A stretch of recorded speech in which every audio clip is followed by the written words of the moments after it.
From geography to history, plants and animals, science, and so much more. This is Mike Butler, and welcome to This Day's Trivia from Bison Podcasts. Each episode, we dive into 5 unique trivia topics, all tied to today's date. And our trusty randomizer wheel will pick one of those topics for the episode. Get ready for 16 fast-paced trivia questions with just 5 seconds between each question. Perfect for testing your knowledge solo or with friends and family, at home or on your next road trip. So buckle up. It's time for this day's trivia. Today is November 11th. Get out your pen and paper to tally up your score. It's time for this day's trivia. Here we go. Today is Armistice Day, an international holiday commemorating the end of World War I. An armistice to end the fighting was signed at 5:45 a.m. on November 11, 1918, and the agreement took effect at 11 a.m., ending the war on the Western Front, on the 11th hour of the 11th day of the 11th month. Many countries around the world have ways to celebrate on this day. For example, this celebration of an important event in 20th century history eventually morphed into what we call Veterans Day here in the United States. Today is the birthday of Mr. Leonardo DiCaprio, who was born in 1974 on this day in Los Angeles, California. Leo starred in the massive hit Titanic back in 1997. Another great early Leo role was in the film What's Eating Gilbert Grape. He won the Academy Award for Best Actor for his role in The Revenant. Have you seen it? Write into the podcast to let me know if it's any good. Now's a good time to mention you can find us easily now on Instagram. Just search the app for This Day's Trivia, or go to instagram.com/thisdaystrivia. Topic number 3, Singles Day, November 11th. Initially a lighthearted holiday among Chinese university students, it has transformed into a massive shopping event, now the world's largest by sales volume, bigger than Black Friday and Cyber Monday combined. Rooted in a celebration of singlehood, the day has shifted focus over the years, with its original meaning overshadowed by commercial incentives and marketing tactics that fuel global consumerism. Singles Day raises questions about the balance between cultural observance and consumer-driven pressures, reflecting modern tensions around identity and consumption. Topic number 4, Poland's National Independence Day. After more than a century of partition and foreign rule, Poland re-established its independence on November 11, 1918, finally breaking free from the influence of its neighbors. The day stands as a powerful reminder of national resilience and unity amidst adversity. Often celebrated with military parades, speeches, and other cultural events, today it serves as both a day of pride for the Polish people and a moment of remembrance for those who have fought for their homeland's freedom. Topic number 5, on November 11th in 1930, Albert Einstein and physicist Leo Szilard patented an eco-friendly refrigerator that aimed to prevent toxic gas leaks common in the appliances of the time. This innovative gas-free design was developed to address safety issues after Einstein learned of several fatal gas leaks. Although the refrigerator never reached widespread production, it remains a symbol of early green technology and a fascinating chapter in Einstein's legacy that goes beyond just his work in physics. Today's topic will be Poland's National Independence Day. We'll broaden out to cover Polish culture, history, and cultural impact. Number 1, Poland regained its independence on November 11, 1918, after more than a century of being split up by foreign powers. How many countries were responsible for dividing Poland during a period of history known as the Partitions of Poland? Answer: Russia, Prussia, and Austria. In the 18th century. In fact, after the final partition, Poland ceased to exist. It had vanished from the map for 123 years. Question number 2. Which famous treaty, a peace document signed at the end of World War I, was also responsible for redrawing European borders, helping the world to further recognize Poland's independence that had been regained?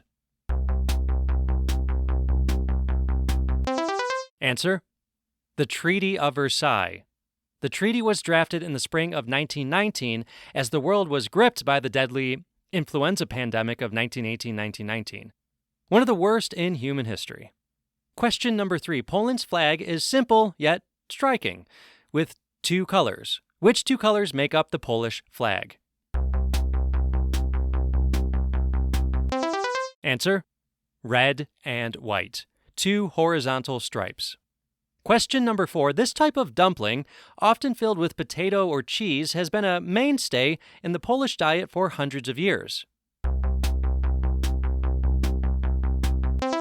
Answer: pierogi. At Christmas time, you might see some tiny ones, called uszka, floating in a bowl of borscht.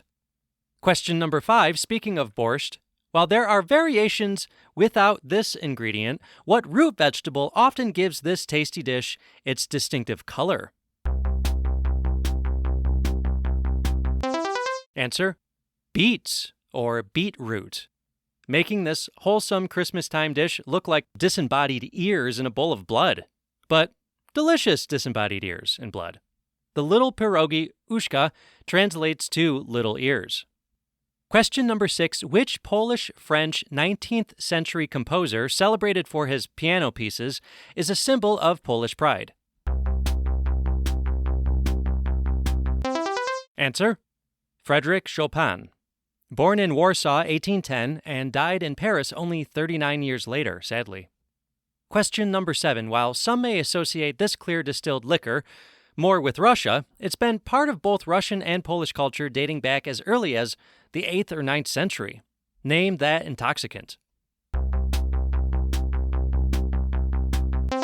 Answer: vodka, which comes from Russian, a diminutive form of the Russian word for water. This podcast does not suggest replacing your daily water intake with vodka. Question number 8. In English, this word can describe an old-fashioned type of dress. It can also describe a vegetable dish garnished with chopped, hard-boiled egg yolk, breadcrumbs, and parsley, but it is also the word we use in English for a traditional Polish processional slow dance in 3/4 time that was popular across Europe in the 17th through 19th centuries, and is one of Poland's 5 historic national dances. Name that dance. Answer: in English, we say polonaise, which actually comes from a French, Latin-derived word for Polish or Poland. It became very popular in France. Chopin's polonaises are generally regarded as the best known in this style. Question number 9. Let's do a mini tie-in round. Think back to our episode on November 4th for a clue for this one. The joyful Polish group dance mentioned before, polonaise, was officially added to the list of the intangible cultural heritage of humanity by this international agency. Answer: UNESCO. Question number 10. Who was the Polish astronomer who proposed the revolutionary theory that the Earth orbits the Sun, challenging centuries-old beliefs in Europe at the time? Answer: Copernicus, which is the Latinized name of Mikołaj Kopernik. Question 11. Which Polish city is known for having Europe's largest medieval market square, with a history that dates back to the 13th century? Answer: in American English, Krakow. Polish, Kraków, former capital, now industrial and university city in southern Poland. Number 12. Which French-Polish film director won an Academy Award for The Pianist and is renowned globally for his work? Answer: Roman Polanski. Born in Paris but settling in Poland, his parents were sent to a Nazi concentration camp soon after arriving in Poland, where his mother died. Young Polanski somehow escaped the same fate and spent the war years just kind of floating around and fending for himself. Imagine that childhood. Question 13. Poland is home to a stunning region filled with thousands of lakes, making it a favorite for outdoor enthusiasts. What is this area called? Answer: Mazury, which sounds a lot like the U.S. state of Missouri. That's how I remember it. With over 2,000 lakes, the Mazury Lake District is a natural paradise. popular among tourists for boating, hiking, and camping.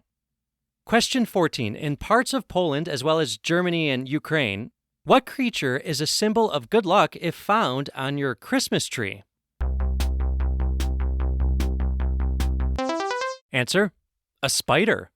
Lubov Volynets, folk art curator at New York City's Ukrainian Museum, had this to say, quote, "Spiders have always been considered good luck insects in Ukrainian tradition. This tiny insect magically creates beauty on the tree." A little about me: I don't put up a Christmas tree, but I like to decorate my house with a Halloween tree every year. A real spider's web and a spider hanging out on my Halloween tree would be a dream come true. Question 15. The Baltic Sea coastline in Poland is known for an organic gemstone often called Baltic gold. What is this organic gemstone? Answer: amber. Baltic amber is highly sought after and often considered the highest quality amber in the world. Question 16. Now for a proper tie-in round, tying in last episode's theme of X-rays and radiology. Which scientist, born in Poland and known for pioneering research on radioactivity, was the first person to win 2 Nobel Prizes? Answer: Marie Curie. Born Maria Skłodowska. She was not only the first woman to win a Nobel Prize, but remains one of the few individuals to receive 2 in both physics and chemistry. I hope I did Poland justice. I have a handful of Polish friends who I know are going to be listening. Hey, if I butchered any pronunciations, please write into the podcast, thisdaystrivia@gmail.com. Send me a voice recording. I'll see you next time. How'd you do? Write into the podcast to tell us your score, or if you have any suggestions, thisdaystrivia@gmail.com. That's all we have for today, but make sure to tune in every Monday, Wednesday, Friday for new episodes and new topics. Interested in ad-free episodes, bonus content, transcripts, and my sources for deeper dives into the topics? Looking for archived material from my previous podcasts, Get the Word, and the English sessions? Go over to patreon.com/Bison Podcast Studios and give us just $1 single for all of it. Patreon.com/Bison Podcast Studios. That's patreon.com/Bison Podcast Studios. Follow us on Instagram. Just search This Day's Trivia or Instagram.com/This Day's Trivia. Until next time, this is Mike signing off.